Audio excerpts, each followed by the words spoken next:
माना जाता है कि दूसरे विश्व युद्ध के बाद अमेरिका और सोवियत संघ के बीच कोल्ड वॉर शुरू हुई। वजह यह थी कि सोवियत संघ तेजी से पूर्वी यूरोप के देशों में कम्युनिस्ट तानाशाही को हवा दे रहा था। यह सवाल भी पैदा हुआ कि दूसरे देशों में कम्युनिस्ट सरकार बने या लोकतंत्र हो, इसका ठेका अमेरिका ने क्यों उठा लिया। हमने इतिहास के पन्ने पलटे तो कुछ मालूम हुआ कि कम्युनिस्टों से अमेरिका की दुश्मनी दूसरे नहीं बल्कि पहले विश्व युद्ध के बाद ही शुरू हो गई थी। अमेरिका की घरेलू राजनीति का वो कौन सा चैप्टर था जो सोवियत संघ से कोल्ड वॉर की वजह बना। देखिए टेली सीरीज का एपिसोड नफरत, द पोलर डिवाइड।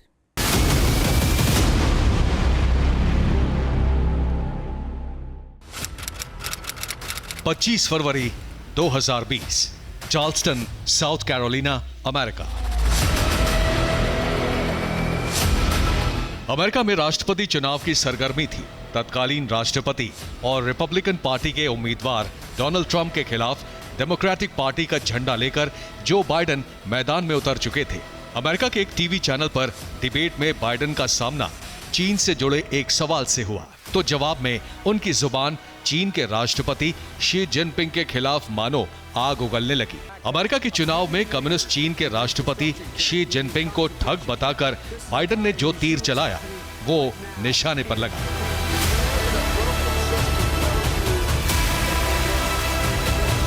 तत्कालीन राष्ट्रपति ट्रंप अपने पूरे कार्यकाल में रूस, चीन और उत्तर कोरिया की पॉलिसी को लेकर डेमोक्रेटिक पार्टी के टारगेट पर थे। पलटवार करने के लिए ट्रंप भी कम्युनिस्ट विचारधारा को ही कोसने लगे। 4 जुलाई 2020, वॉशिंगटन डीसी, अमेरिका।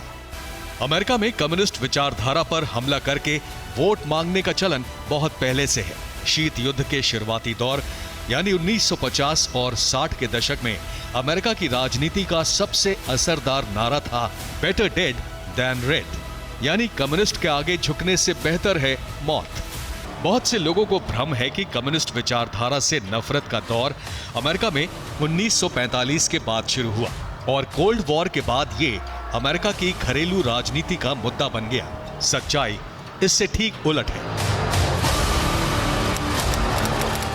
1 सितंबर 1919, न्यूयॉर्क सिटी, अमेरिका। अमेरिका की सोशलिस्ट पार्टी उस दिन टूटी और चार्ल्स एमएल रदनबर्ग की अगुवाई में एक गुट ने कम्युनिस्ट पार्टी ऑफ यूएसए बना ली। अमेरिका में कम्युनिस्टों का यह गुट रूसी क्रांति के नायक व्लादिमीर लेनिन से प्रभावित था। कम्युनिस्ट पार्टी ऑफ यूएसए का एजेंडा था अमेरिका से पूंजीवाद का खात्मा और सोवियत मॉडल की सरकार। साल 1929 की वैश्विक मंदी के बाद अमेरिका में कम्युनिस्ट पार्टी का विस्तार तेजी से हुआ। सड़कों पर मजदूरों की भीड़ कोहराम मचाने लगी तो पहली बार अमेरिकी सरकार का माथा ठनका। अमेरिका के कम्युनिस्ट नेताओं के सिर पर सोवियत संघ के लेनिन का भूत सवार था। अमेरिका को शक था कि कम्युनिस्ट नेताओं की फंडिंग सोवियत संघ से ही हो रही है, लेकिन इसका कोई सबूत नहीं मिल रहा था। इसी बीच दूसरा विश्व युद्ध शुरू हो गया और अमेरिका की सरकार कम्युनिस्टों को भूलकर जर्मनी और जापान से लड़ने में उलझ गई, जिसमें अमेरिका का गठबंधन सोवियत संघ के साथ भी था। 29 जून 1948, न्यूयॉर्क सिटी, अमेरिका। अमेरिकी खुफिया एजेंसी FBI ने 3 साल की जांच के बाद 11 कम्युनिस्ट नेताओं को गिरफ्तार कर लिया, जिन पर आरोप था कि वो अमेरिका की सरकार का तख्ता पलट करने और कम्युनिस्ट राज स्थापित करने की साजिश रच रहे थे। अक्टूबर 1949 में अमेरिका के 11 कम्युनिस्ट नेताओं को दोषी करार दिया गया। 30 मार्च 1971, कम्युनिस्ट पार्टी ऑफ यूएसए का मुख्यालय, मैनहट्टन, न्यूयॉर्क, अमेरिका। अमेरिकी कम्युनिस्ट पार्टी के हेडक्वार्टर में जोरदार धमाका हुआ। इसमें किसी की जान तो नहीं गई, लेकिन बिल्डिंग के जिस हिस्से में कम्युनिस्ट पार्टी का ऑफिस था वो तहस नहस हो गया।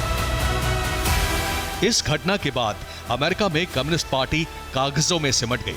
आज भी अमेरिका में कम्युनिस्ट पार्टी मौजूद है, लेकिन उसकी चर्चा चुनावों में भी नहीं होती।